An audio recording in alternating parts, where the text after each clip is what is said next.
अखिलेश यादव के Facebook account block होने पर अब सियासत तेज होती जा रही है। देश में अघोषित आपातकाल है, ये समाजवादी पार्टी सीधे तौर पर आरोप लगा रही है। इस कार्रवाई का सियासी कनेक्शन है, ये भी समाजवादी पार्टी का कहना है। 80 लाख फॉलोअर्स हैं समाजवादी पार्टी के अध्यक्ष अखिलेश यादव के फेसबुक पर, और यहां पर उनका फेसबुक अकाउंट ब्लॉक हुआ है। उसको लेकर अब सियासत तेज होती जा रही है।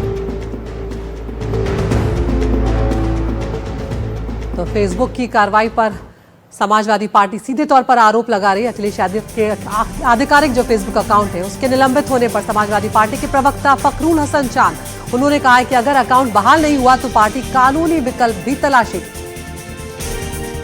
देखिए, देश की तीसरी सबसे बड़ी पार्टी के राष्ट्रीय अध्यक्ष आदरणीय अखिलेश यादव जी का फेसबुक अकाउंट उस सरकार के इशारे पे सस्पेंड कर दिया जाता है। ये वो सरकार है जिसका लोकतंत्र में भरोसा नहीं है, संविधान में भरोसा नहीं है, जो लगातार लोकतंत्र को कमजोर करने का प्रयास कर रही है।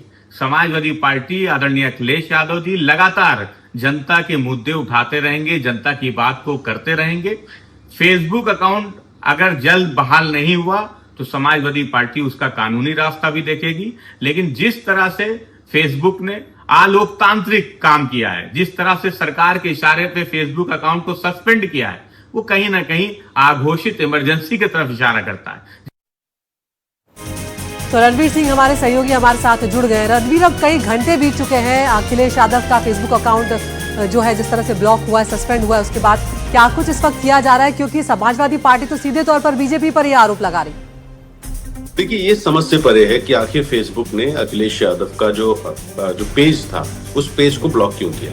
क्योंकि कोई ऐसी कोई कंटेंट हो जिसको लेके नोटिस हुआ हो, कई बार नोटिस हुआ हो, तब तो समझ में आता। अचानक कल शाम को अकाउंट दिखने नहीं लगा, उसके बाद वो जो पेज है वो गायब हो गया।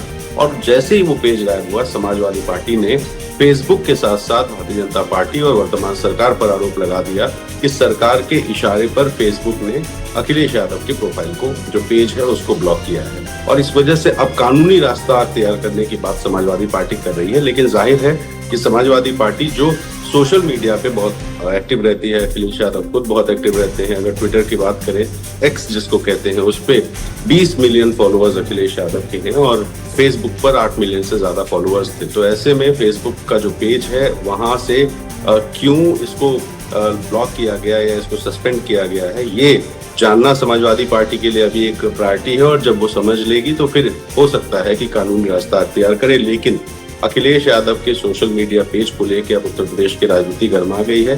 बीजेपी बनाम सपा, और आज जयप्रकाश नारायण की जयंती है, उसको लेकर तमाम हल्ला हो रहा है। और इस बीच में जो आरोप है वो ये कि अघोषित आपातकाल यहाँ उत्तर प्रदेश में है, क्योंकि समाजवादी पार्टी के खिलाफ सरकार के इशारे पर फेसबुक जैसी एक प्राइवेट कंपनी अखिलेश यादव के प्रोफाइल को ब्लॉक कर दी। बिल्कुल, बने रणवीर, लौटेंगे आपके पास। इधर एक और खबर जो आ रही है वो लखनऊ से आ रही है। आज जयप्रकाश नारायण की जयंती है।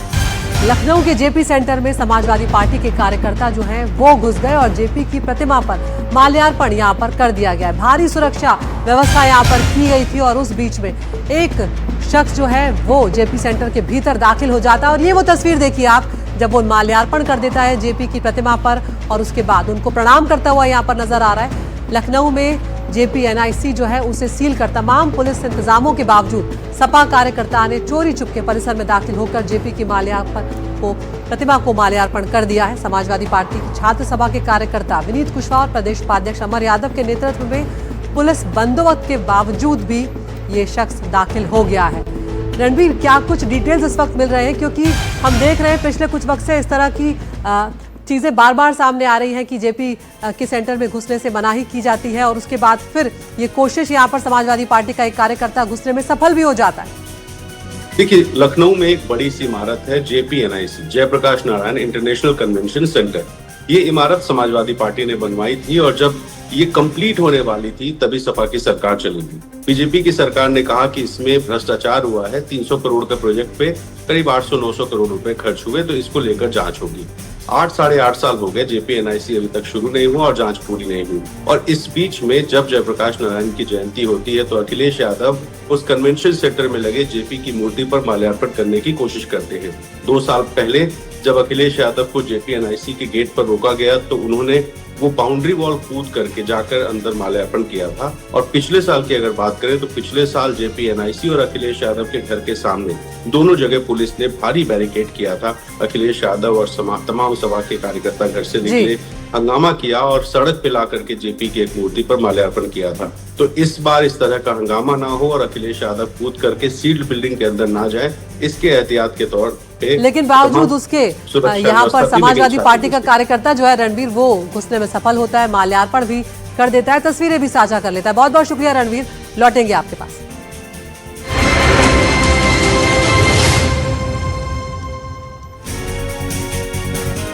और अब बात बिहार के मुकाबले की करते हैं, क्योंकि अब मुकाबला बेहद नजदीक आ गया है। चुनाव की तारीख जैसे जैसे नजदीक आ रही है, सीट बंटवारे पर माथापच्ची बढ़ती जा रही है। और आज बीजेपी की बड़ी बैठक सीट बंटवारे को लेकर होने जा रही है। दिल्ली में जेपी नड्डा के आवास पर होगी ये बैठक। बिहार बीजेपी कोर ग्रुप के नेता इसमें मौजूद रहेंगे। तो बिहार के तमाम बड़े नेता दिल्ली पहुंच चुके हैं, जिसमें बिहार बीजेपी के अध्यक्ष दिलीप जायसवाल हैं, डिप्टी सीएम सम्राट चौधरी हैं, उसके समेत बीजेपी के भी कई बड़े नेता जो हैं वो दिल्ली में पहुंच चुके हैं। रवीश रंजन शुक्ला हमारे सहयोगी हमारे साथ जुड़ गए हैं। रवीश, अब खींचतान लगातार बढ़ती जा रही है, यहाँ पर एनडीए को एकजुट रखना एक अपने आप में बड़ी चुनौती भी साबित हो रहा है और यहाँ पर सीट बंटवारा एक बड़ा सरदर्द देता हुआ नजर आ रहा है।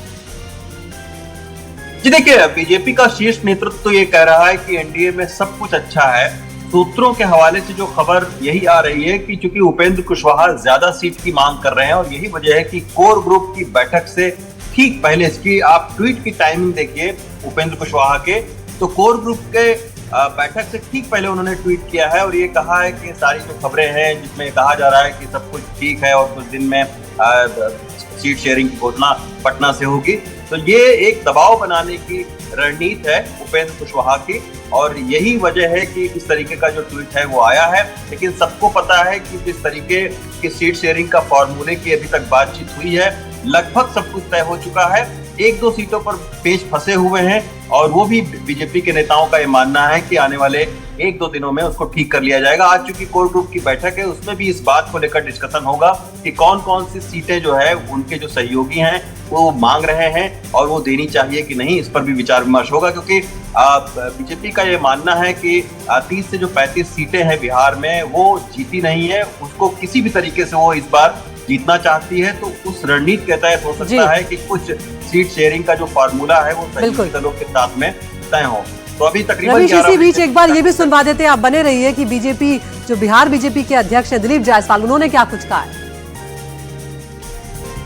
भारतीय जनता पार्टी बिहार के द्वारा लगातार 3 दिन चुनाव समिति का बैठक पटना में हुआ और पटना में हम लोगों ने जो हमारे सिटिंग सीट हैं और जहां पर हमने जीत दर्ज नहीं कर पाया था 2020 में, उसके लिए पैनल यानी सूची बनी है, प्रायोरिटी प्राथमिकता सूची बनी है और उस पर जो है आज जो बिहार के चुनाव समिति ने पैनल बनाया है, उस पैनल पर आज चर्चा दिल्ली में होना है।